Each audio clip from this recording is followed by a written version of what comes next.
Hello and welcome to another video in the 8590 programming series. Today we are going to be talking about the FRC Pathplanner app, how to use it, and how to integrate it into our autos. So let's get started. First, you can see to get the app, the easiest way to get it is on the Microsoft Store, and you just type in FRC Pathplanner. It'll look something like this, made by Michael Jansen, and you can download it and it'll be ready to use. Once you have it, there are actually a couple things we need to do to make sure that it's going to work just as we want it to.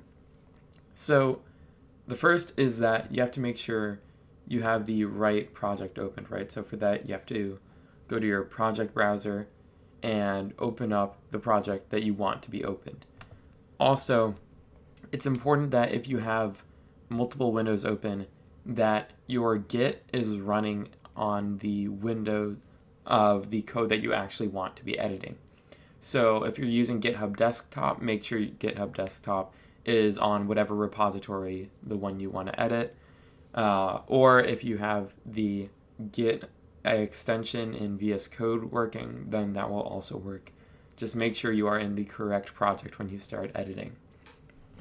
So the first thing we're going to do is not make a path. We're actually going to check the settings first. So you'll need to fill all this out. Some of these need to be more accurate than others. For example, like your mass is not going to affect it that much, but things like your wheel radius might affect it quite a bit more. So once you have all that and you configure everything here as it should be, just talking about things like voltage, having your IP if you want to do telemetry, everything like that, then you will be sorted out. And you can just go to mechanical for most of that information. And anything that mechanical can't give you, you can probably just use math or check the CAD and you should be able to figure out all that information. Now we can actually get started on making a path. So I'm going to be using the 2025 Reefscape field for a path, and it's also what I'm going to do a lot of this work centered around. So first thing we're going to do is create a new path, right? So when we are making a path, or even an auto as a whole, we have to be thinking about just very simply, what do we want to do in those first 15 seconds? So what we're going to try to do here is recognize first that there is a starting line. The FRC rules state that we have to start on this gray line right here. But it's also very important to make sure that you don't just know the rules, but you really know just the rules and that you don't limit yourself any further than you have to. For example, I'm now going to show you how to move a starting point. So you can grab the center and bring it over here, right? And then simply spin this by grabbing this circle on the outside, and that'll set your rotation, right? You can also now adjust the spline with these other two lines. And now you can see if I wanted to say face this side of the reef, meaning this hexagon, I could simply go like this. And what do you know? We now have a path, right? And you can also notice that because there are ways to calculate time here, the time of this path has gone up. And it might not seem like a lot, but in 15 seconds, you need to make every 10th of a second count. There are so many teams that in recent years have been able to get just a few more points in auto simply because they were optimizing every part so that they could get in another game piece right before time ran out. And there's a couple ways you can optimize this. So the first is your path optimizer. Luckily, we are using swerve drive modules, and so we are able to spin our wheels as we go and spin our robot as we go. And what this means is we don't have to do a weird motion like this. We can travel in a straight line and spin at the same time. So by simply hitting the optimize button, we are capable of creating a much faster path, as you can see right here. But there are also a couple other ways that we can optimize this. So remember, I was saying we want to follow the rules just enough, right? We just have to be touching the starting line.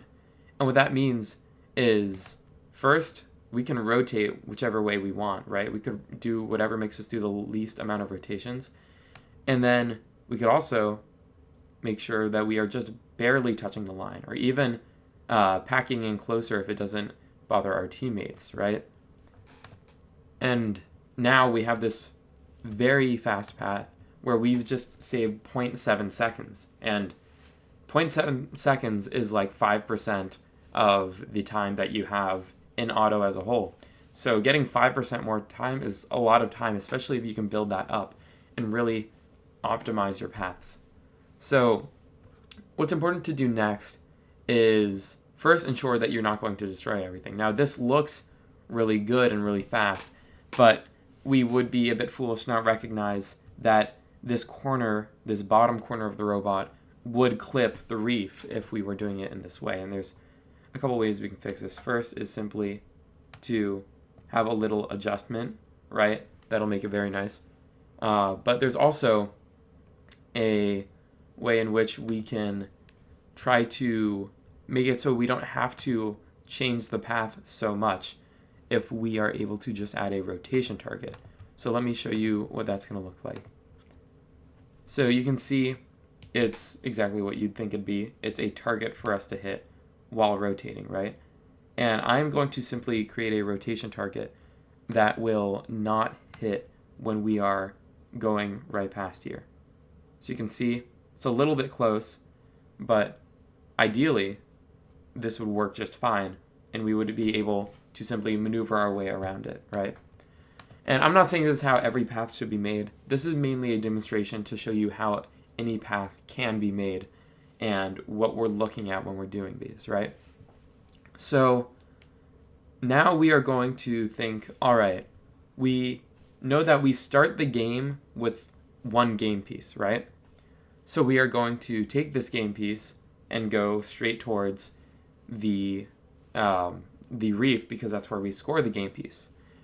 So we will do this, we will score a game piece. Now the rules dictate that we must go pick up another game piece, right? And in this case, our robot picks up any coral from the coral station, which is in the top left corner, right? So we are going to now create a new path. So I am going to now give this path a good name, right? And this is going to be something that's indexable, right? Meaning we can easily search for it. So we are on the blue side of the field, so I can call it blue, right? And then I'll say top, maybe a dash. And then looking at this, we're going to the reef at, what is this? Perhaps 11 o'clock. And so we can say blue top to reef 11, right? And now we know if we were going, say, from here, we would be doing blue mid or blue mid dash reef 11, right? Or maybe we were doing something like this. We could say that we were doing blue mid dash reef 3 because this is 3 o'clock. And we can optimize it as much as we need. So now we have this one path, right? And we want to keep, scoring. So we're going to now make a new path to go to the coral station. But we don't want to be trying to very closely align these starting points and ending points every time, right? So what we're going to do is we're going to create something called a waypoint. So we have this start point, right? We're going to label it, and we're going to call it blue top, right? And there you go. We now have the starting point as blue top, and we're going to be able to replicate this in any other path, and we'll see that pretty soon. We're going to do the same thing with the endpoint. We're going to call this blue 11, right? For being the 11 o'clock point on the blue reef. So now we have these labels for these 2 points. We can now create a new path, right? So we have this one, we're calling it blue top dash reef 11. And now we can create a new path. And we're going to say create new path. And we are going to open it. And instead of choosing a starting point now, we're simply going to say link waypoint. And we are going to say blue 11. because that's where we left off, right? Now we'll create a new endpoint. And again, you always want to keep in mind practicality when you're doing this. And what's important to remember for us is it might be, typical to just think, all right, so we got it from the start, then we went to score, now we go back and we're going to pick one up so we can score again. But again, I know we live in the programming world, but we have to remember that there is a physical robot existing out there. In this case, our robot is a pass-through, in that the game pieces enter on one side and exit on the other. It's very simple, and it also makes it pretty simple for us to be scoring. So in this case, we're actually going to approach it in a straight line so that it can simply go right here, and once we line it up, we can put it right here, and what do you know, we're good to go, right? Now, there is something I would like to say about doing this, is that the further you are from your April tags, the worse the vision will be. But thankfully, when vision is bad, if it's good vision, then it'll be consistently bad. Which sounds like a lot of mumbo jumbo, but I will explain what I mean. So we might say create this point right here when we go to the coral station, right? But as we get further away, the vision might be less accurate. And so we might come just short of it, or we might slam into it and then get knocked over or something like that, right? Speaking from experience. And the solution to this is simply to find out when we get there on the field, what is the actual position, right? Because when we do this and we create this endpoint and we can say, we say blue feeder, right? Because it's a feeder station, top, right?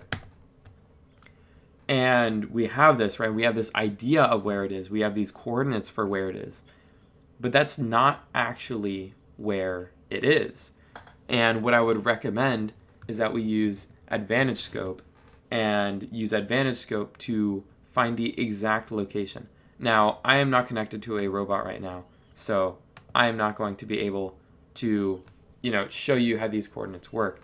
But if you are connected to your robot over Wi-Fi, then you should be able to just say File, Connect to Robot, and you will get a bunch of information on the left side. One of these will say Robot, and you can drag that into your poses, and it will give you the X coordinate, the Y coordinate, and the yaw. And when you get these three pieces, you can just figure out the exact location that it needs to be. So you can then go and just change the blue feeder top point to be whatever you need it to be. For example, let's say instead of 1.256, 7.184, and 143, right? Let's say instead, and also I should clarify, 143 isn't actually a rotation. It's this splines value right here. So if you want that actual exact point, then what's going to be best for you to do is just to add a rotation target and call it I think that's what it ought to be, right? Nope. There we go. So you can have your rotation target. And so let's say this was -60 was one of the values we got.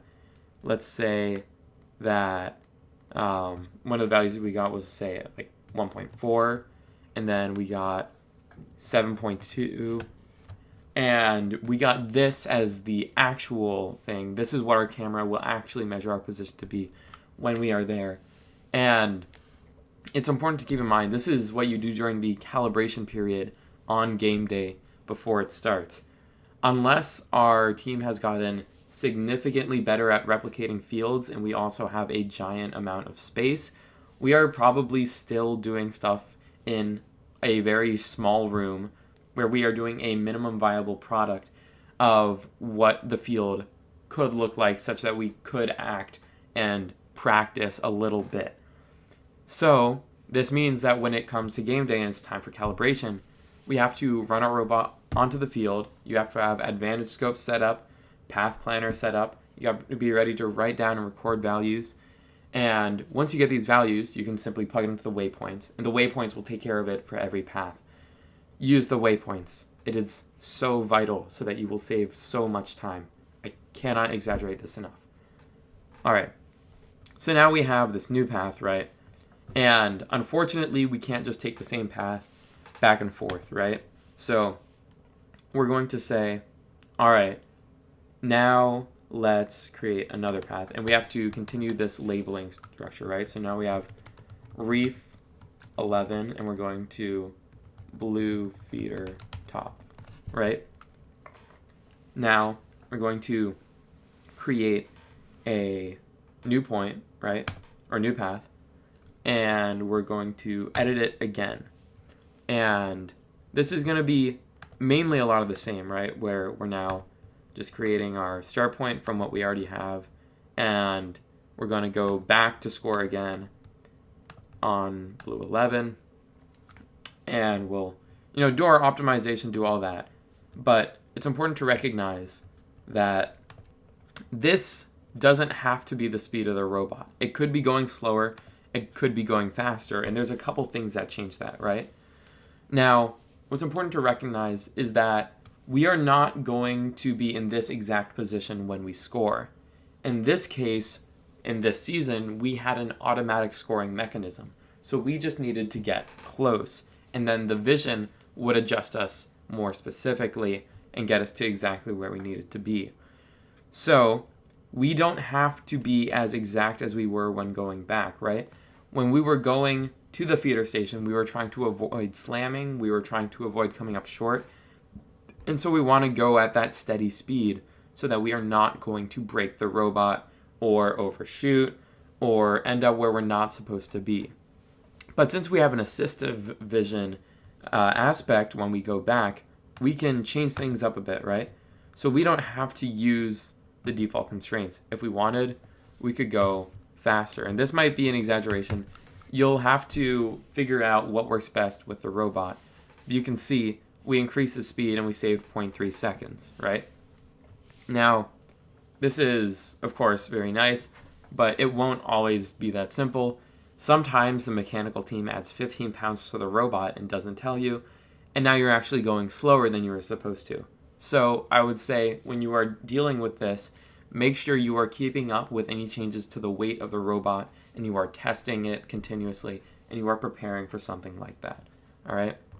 So now we have this kind of completed version, right? We have the 3 parts so that we can start, leave the starting line, score, pick up another piece, and score. So we're going to give this another naming convention style thing where we go blue feeder top to reef 11. All right. Now we will create an auto, right? So these were all paths that will be entered into the auto, and now we have to actually do something, right? So let's call this blue top auto. Now, the way you do the naming convention in future years will be up to you. The way I did it when I was programming captain was that I just set them to be numbers. And I remembered 60 some numbers and all of the autos that corresponded to them. Because we did a lot of autos that season. Different seasons have different emphasis on auto, but in this case, it was very important to be able to run a lot of different autos and be very available to do a lot of different things. So we are now going to go into this auto called blue top auto, and we are going to have a sequential group. And if we've done anything with commands, we've learned that sequential group is just something that takes one command, then another command, then another command, except now it's not just commands, it's also paths. So we're going to set up the follow path, right? And we're going to do our first one, which was blue top to the feeder one, right? Now we need to add some commands so that we will actually score, right? Now I'm using a edited version of the 2025 code, but I will open this up so that you can see that we have the Autobot algae and we also have the Telebot algae. But for now, we're just going to run this Autobot algae command and act like that'll work everything perfectly because, again, all of this will be redundant next year. You'll have new commands, you'll have new paths, you'll have a new field. So after this, we're going to add a named command, right? This is something that we made. You might see a bunch of stuff here, but right now we are going to just verbatim write that command, which was autobot algae. So we have autobot algae, right? And later we're going to register this command so that Pathplanner, when it says do this autobot algae thing, will actually run the autobot algae command. We're now going to fill out the rest of this with more paths and more commands. You can see here I'm adding a wait command, right? Because at this point we are going up to the feeder station and we don't want to immediately come back. Well, in some cases we would because we're trying to do this very quickly. But in this case, right, let's say we are working with an inexperienced human player. We want to give them time. Maybe we're just in training. Whatever it is, we're going to make it wait a second, right? And this is what the final product might look like. So we will, of course, move over to score, go back, come back, and then score, right? So you can see each of those steps. You can see that 1 second wait. It's all very clear. Now what we need to do is go to the code and actually set up these commands and these paths. So what's important for this is that we are in robot container. This is where all of this data is going to be going down. So you can see I want it to be something where we can choose multiple autos and we can do it very quickly, right?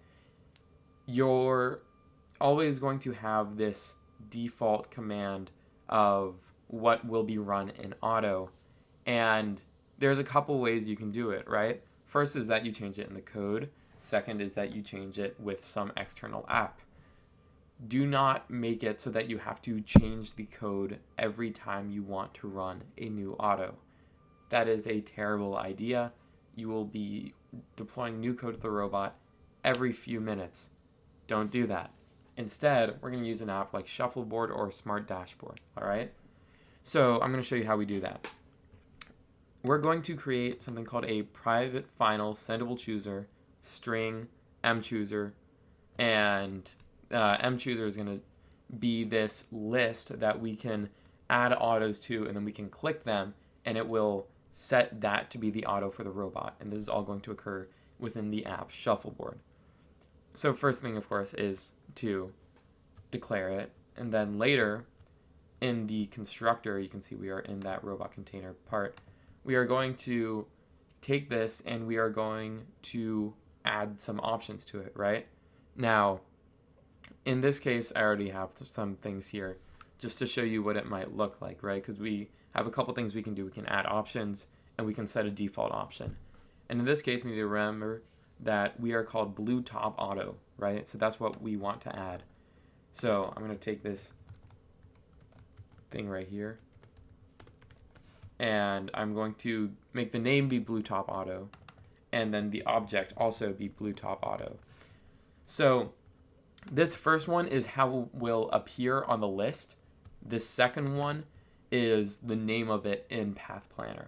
I suggest you keep them the same so that you never have to worry about accidentally getting something that you don't want. Next, we are going to simply put it onto the Smart Dashboard. That's very simple. You say smart dashboard.put data. You're going to label the list. In this case, we're just calling it auto choices. And then you're going to put mchooser, the list, where we want it to be.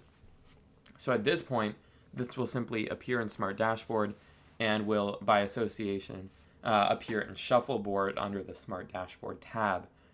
And we all have this auto set up, but we still need to remember that these commands don't necessarily run until we register them.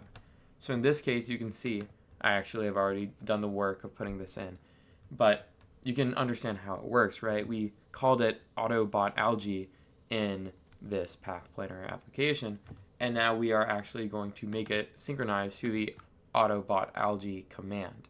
So this is what runs whenever it reaches that named command. All right. So now I am going to run a simulation so you can kind of just see how this will work. Alright, so you can see we have the robot simulation running. I am simply going to open Shuffleboard, and we should be able to see this under the Smart Dashboard tab. And just to clarify so that when we see it in Shuffleboard, I did actually change the name of it to be autonomous, but it might just appear to you as Smart Dashboard when you do this, and that is fine. Alright, so let's now take a look at Shuffleboard, and you can see, alright, we have the autonomous page, and we have 1 because we set that to the default, and what do you know, here it is, our new auto. We can click this, and now when we are in competition, and the autonomous period starts from the judges, this is what will happen. It will run blue top auto, and we will see this path that we just made get performed. And that's it. That's how you use Pathplanner. That's how you register the commands, and that is how you get everything set up so you are ready to go when that first bell sounds. Thank you for watching.